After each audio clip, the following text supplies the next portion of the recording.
क्या आप जानते हैं कि जो पानी आप पीते हैं वह संभवतः एक डायनासोर के पानी के स्रोत का हिस्सा हो सकता है?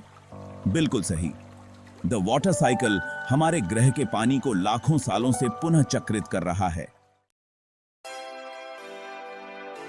द वाटर साइकिल एक निरंतर प्रक्रिया है जिसमें पानी पृथ्वी की सतह से वायुमंडल में और फिर वापस चला जाता है।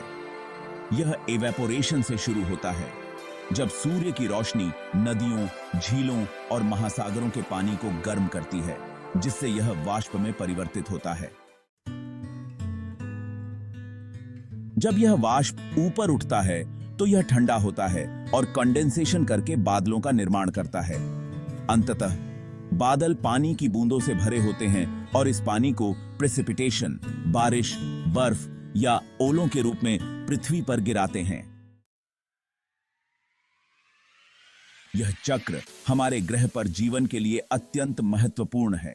यह जलवायु को नियंत्रित करता है, हमारे ताजे पानी के स्रोतों को पुनः भरता है और पारिस्थितिकी तंत्रों का समर्थन करता है। बिना वाटर साइकिल के हमारी दुनिया बहुत अलग होती। इसलिए अगली बार जब आप पानी का एक घूंट लें तो इस अद्भुत यात्रा को याद करें।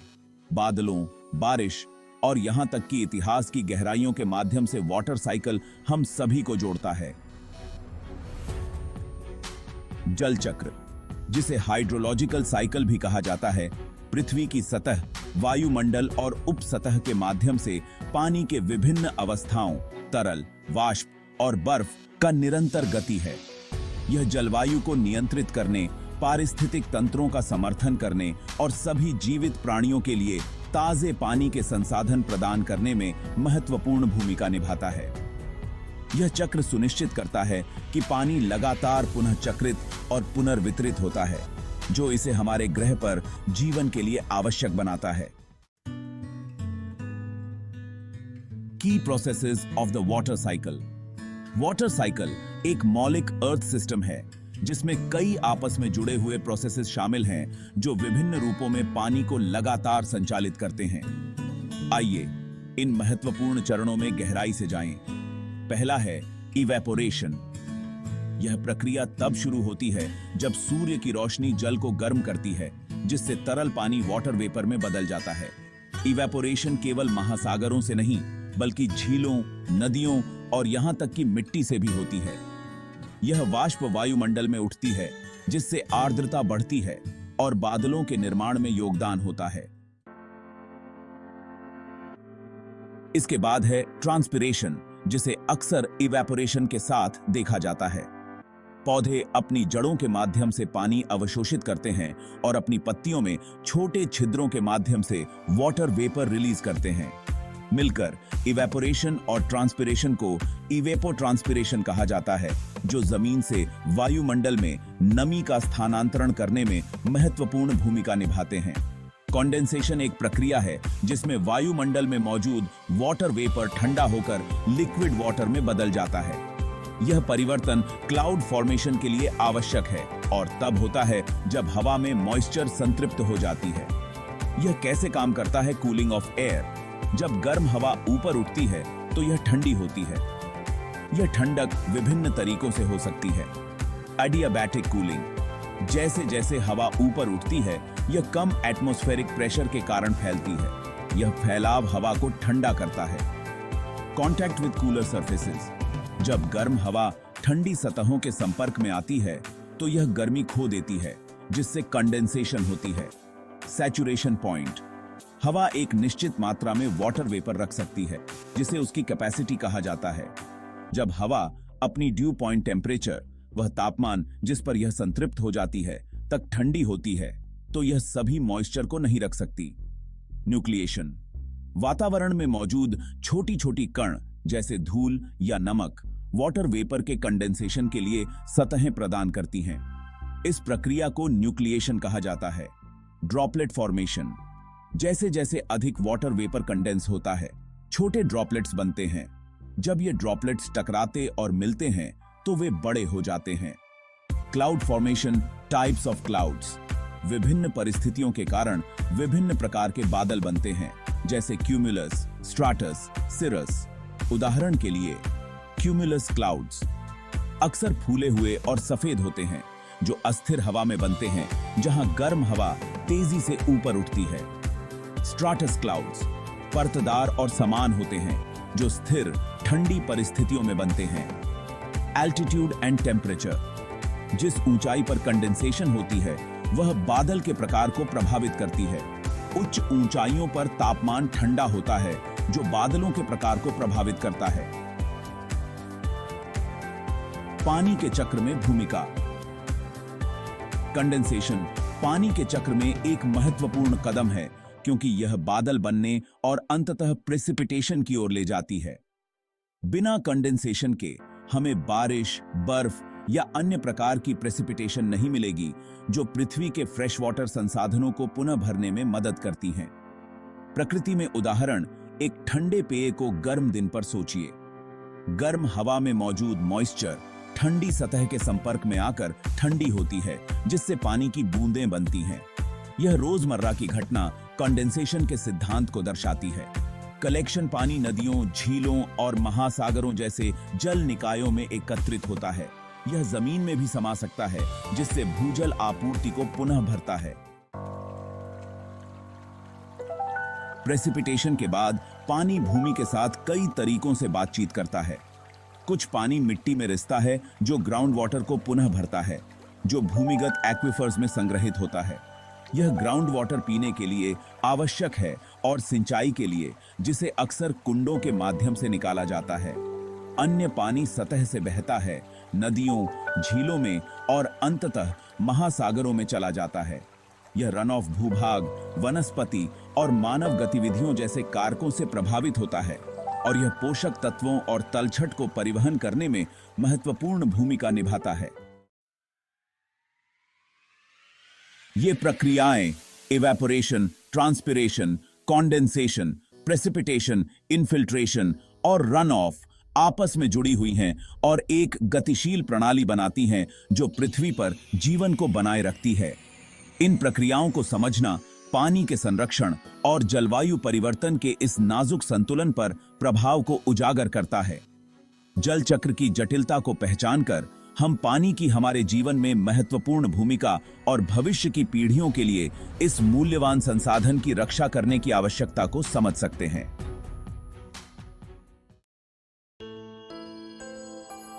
वाटर साइकिल केवल एक प्राकृतिक प्रक्रिया नहीं है, यह एक महत्वपूर्ण घटक है जो वेदर पैटर्न्स, इकोसिस्टम्स और ह्यूमन लाइफ को प्रभावित करता है। आइए हम इन आपस में जुड़े हुए पहलुओं में गहराई से जाएं। Weather patterns. Water cycle global weather patterns को आकार देने में मौलिक है। यह इवेपोरेशन से शुरू होता है, जहां सूर्य की रोशनी महासागरों, नदियों और झीलों के पानी को गर्म करती है, जिससे यह वाटर वेपर में बदल जाता है। यह वाष्प वायुमंडल में उठती है, जहां यह ठंडी होकर कंडेंसेशन करती है और बादल बनाती है। जब ये बादल नमी को इकट्ठा कर लेते हैं, तो वे इसे प्रेसिपिटेशन, बारिश, बर्फ, ओलों या शीतलन के रूप में छोड़ते हैं। यह चक्र तापमान को नियंत्रित करने और मौसमी परिवर्तन में योगदान देने के लिए आवश्यक है।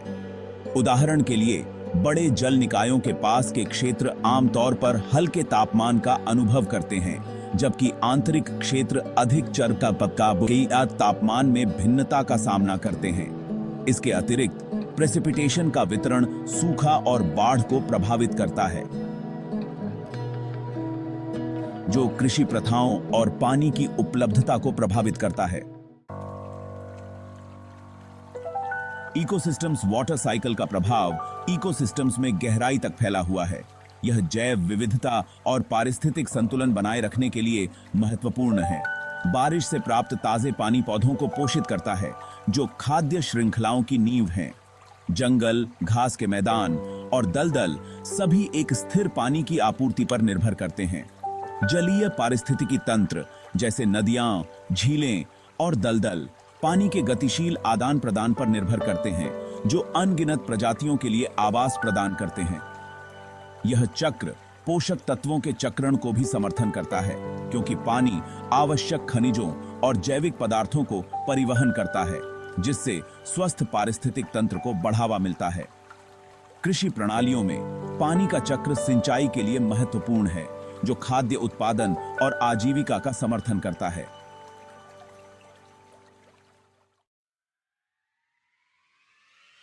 ह्यूमन लाइफ के लिए वाटर साइकिल अनिवार्य है। पानी पीने, स्वच्छता और कृषि के लिए आवश्यक है। यह समुदायों और अर्थव्यवस्थाओं की रीढ़ है।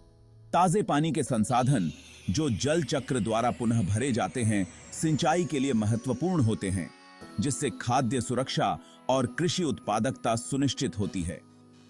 यह समझना कि पानी का चक्र स्थानीय मौसम पैटर्न को कैसे प्रभावित करता है, समुदायों को प्राकृतिक आपदाओं जैसे बाढ़ और सूखे के लिए तैयारी करने की अनुमति देता है। हालांकि मानव गतिविधियां पानी के चक्र की स्थिरता को बढ़ा रही हैं। शहरीकरण से जलाशयों की मात्रा में कमी आती है, जबकि वनों की कटाई स्थानीय जलवायु को बाधित करती है और नमी की उपलब्धता को कम करती है। औद्योगिक और कृषि अपशिष्टों का प्रदूषण जल स्रोतों को दूषित कर सकता है, जो पारिस्थितिकी स्वास्थ्य और मानव कल्याण दोनों को खतरे में डालता है।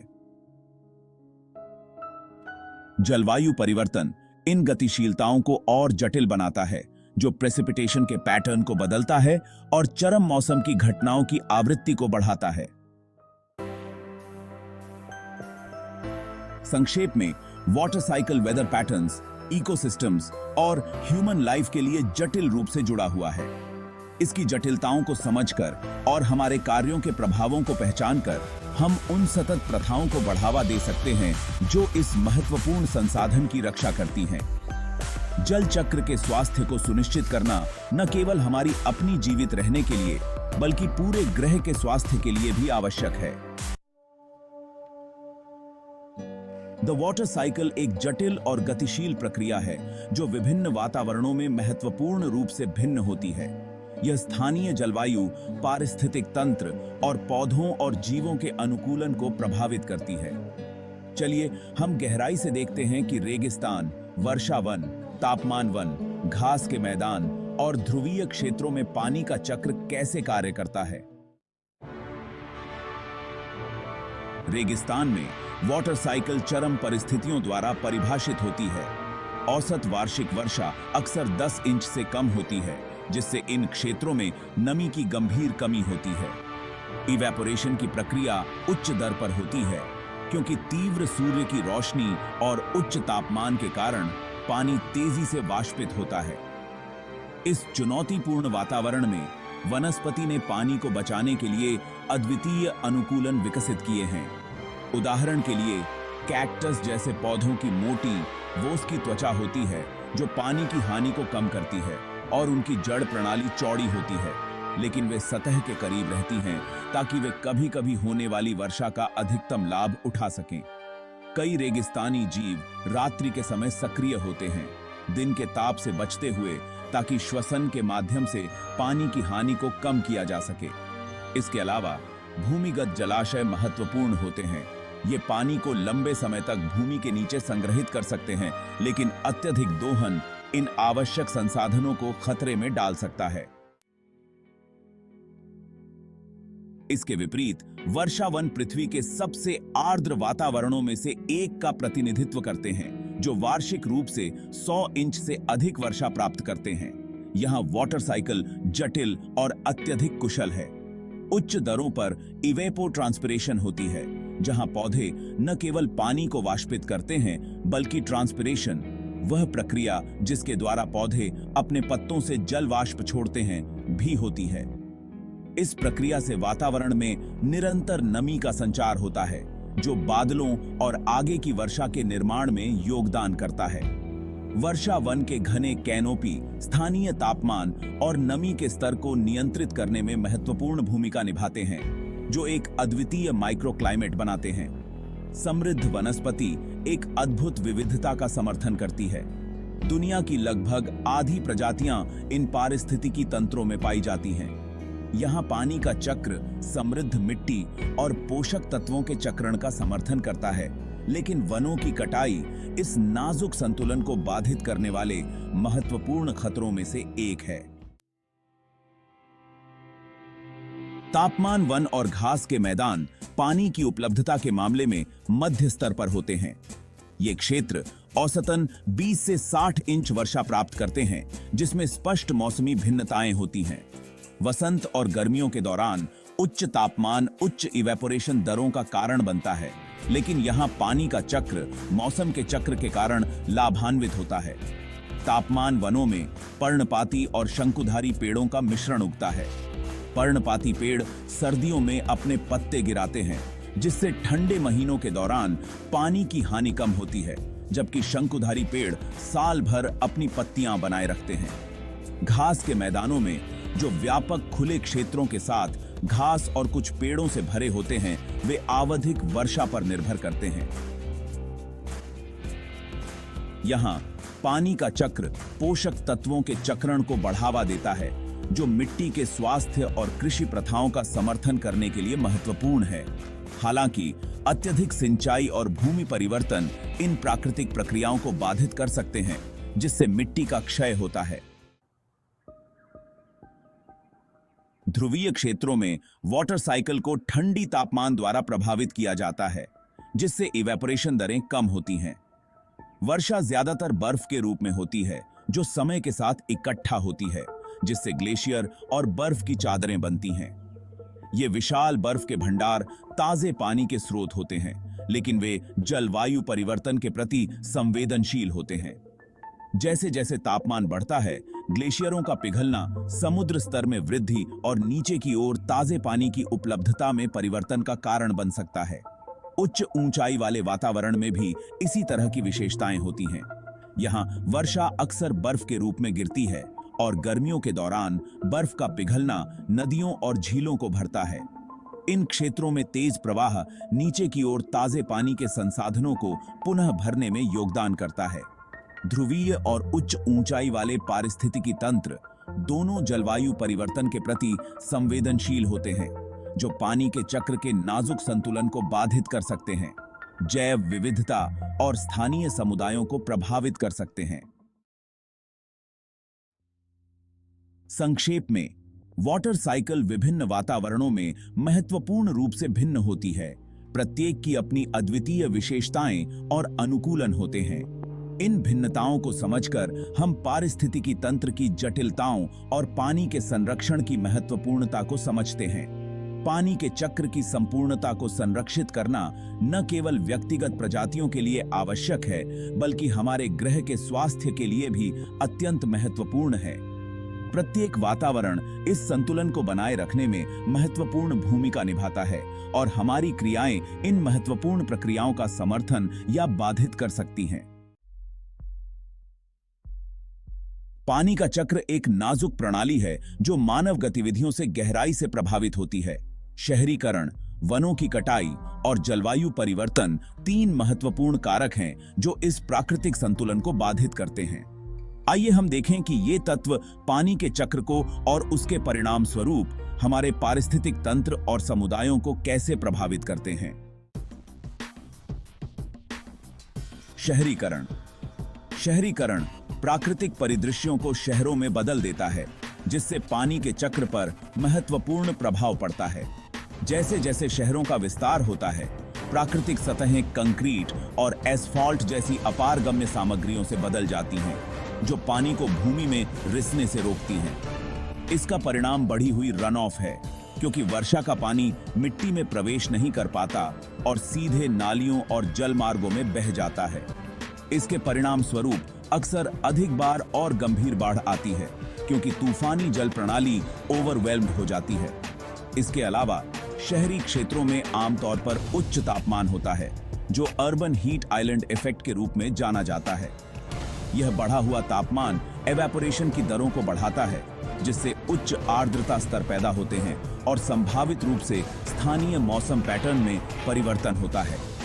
जब प्राकृतिक संतुलन बाधित होता है, तो शहरी क्षेत्रों के चारों ओर के पारिस्थितिक तंत्र अनुकूलन करने में संघर्ष कर सकते हैं, जो जैव विविधता और ताजे पानी की उपलब्धता को प्रभावित करता है। वनों की कटाई। वनों की कटाई का भी पानी के चक्र पर गहरा प्रभाव पड़ता है। पेड़ चक्र में महत्वपूर्ण भूमिका निभाते हैं। मिट्टी से पानी को अवशोषित करते हैं और उसे ट्रांसपिरेशन के माध्यम से वायुमंडल में वापस छोड़ते हैं। जब वनों को काटा जाता है तो यह प्रक्रिया बाधित हो जाती है, जिससे हवा में नमी में कमी आती है और क्षेत्र में वर्षा कम हो जाती है। पेड़ों के बिना मिट्टी भी कटाव के प्रति अधिक संवेदनशील हो जाती है, जो उपजाऊ भूमि के नुकसान और नदियों और धाराओं में तलछट के बढ़ने का कारण बन सकती है। वनों के नुकसान से एक फीडबैक लूप बन सकता है। वर्षा में कमी और पौधों की वृद्धि में कमी आ सकती है, जिससे और अधिक वनों की कटाई होती है। इसके अलावा प्राकृतिक आवासों के विनाश से वन्य जीवों को खतरा होता है और जैव विविधता में कमी आती है, क्योंकि कई प्रजातियां जीवित रहने के लिए वनों पर निर्भर करती हैं।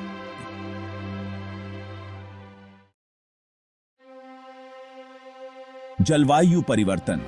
जलवायु परिवर्तन पानी के चक्र पर शहरीकरण और वनों की कटाई के प्रभावों को बढ़ाता है।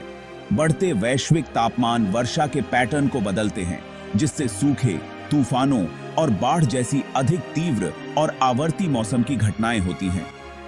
वे क्षेत्र जो पहले नियमित वर्षा का अनुभव करते थे, वे लंबे सूखे का सामना कर सकते हैं, जबकि अन्य अत्यधिक वर्षा से भर जाते हैं।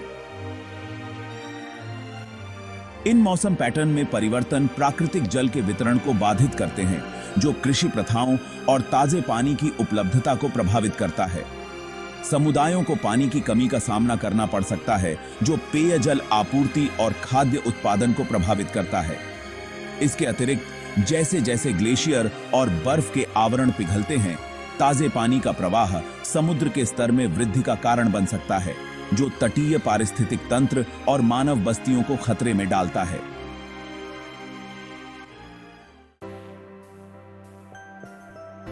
शहरीकरण, वनों की कटाई और जलवायु परिवर्तन के जल चक्र पर प्रभावों का सामना करने के लिए एक बहुआयामी दृष्टिकोण की आवश्यकता है। यहाँ कुछ प्रभावी समाधान हैं जो संतुलन बहाल करने और हमारे महत्वपूर्ण जल संसाधनों की रक्षा करने में मदद कर सकते हैं। सतत शहरी योजना। सतत शहरी योजना प्रथाओं को लागू करने से जल चक्र पर शहरीकरण के प्रभावों को काफी कम किया जा सकता है। हरी अवसंरचना जैसे हरे छतें, वर्षा बाग और पारगम्य पेवमेंट्स बनाने से वर्षा का पानी जमीन में समाहित हो सकता है, न कि तूफान नालियों में बहने के बजाय। यह न केवल बाढ़ को कम करता है, बल्कि भूजल आपूर्ति को भी पुनर्भरण करता है। शहरी डिजाइनों में पार्क और हरे क्षेत्रों का समावेश जैव विविधता को बढ़ाता है और वन्य जीवों के लिए आवश्यक आवास प्रदान करता है, जिससे स्वस्थ पारिस्थितिकी तंत्र का निर्माण होता है। पुनर्वनीकरण और वनारोपण। पुनर्वनीकरण, कटे हुए क्षेत्रों में वृक्षारोपण,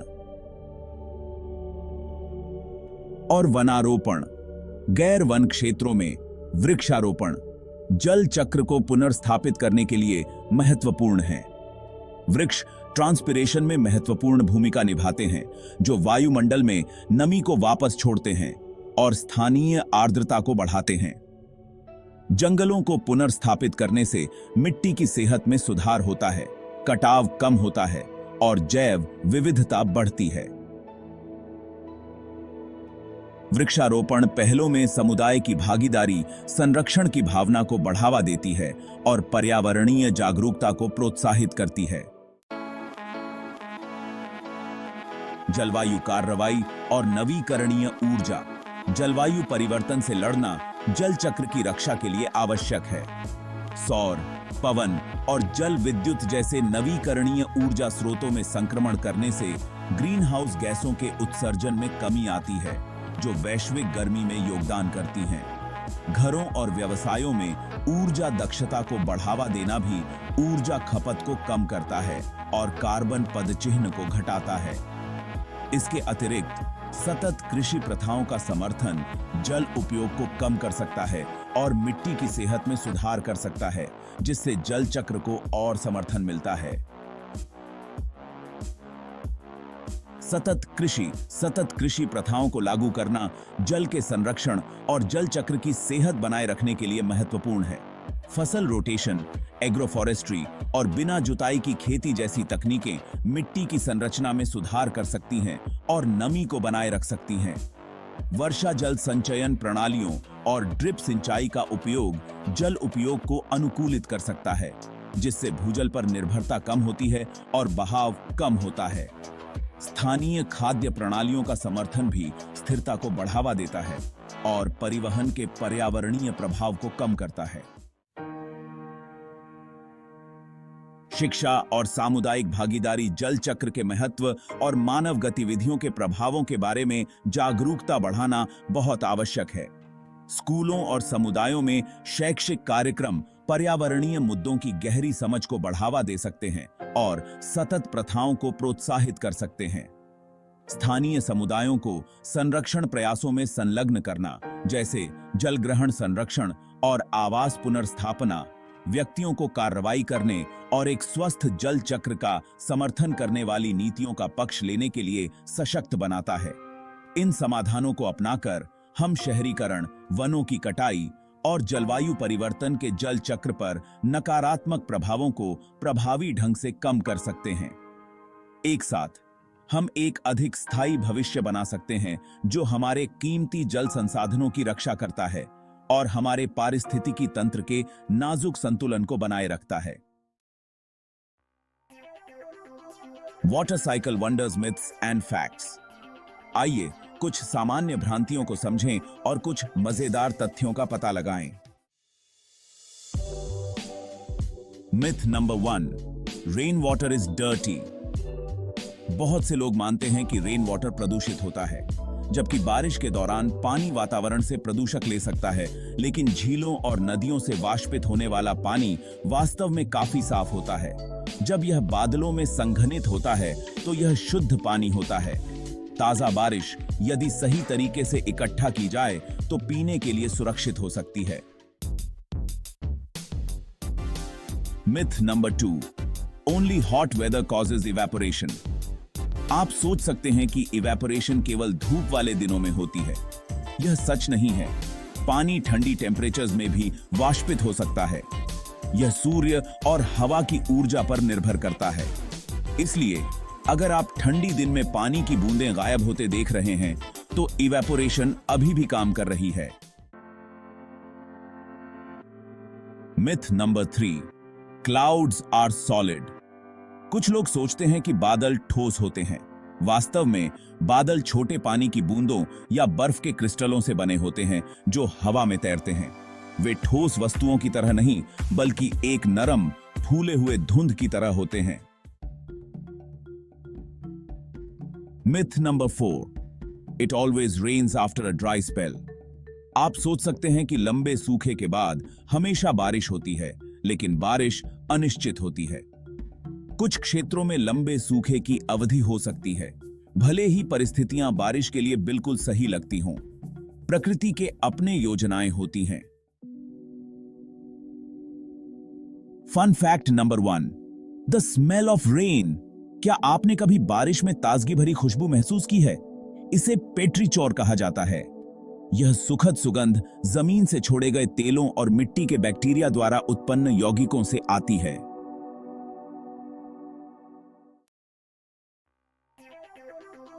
fun fact number 2, raindrops aren't tear shaped.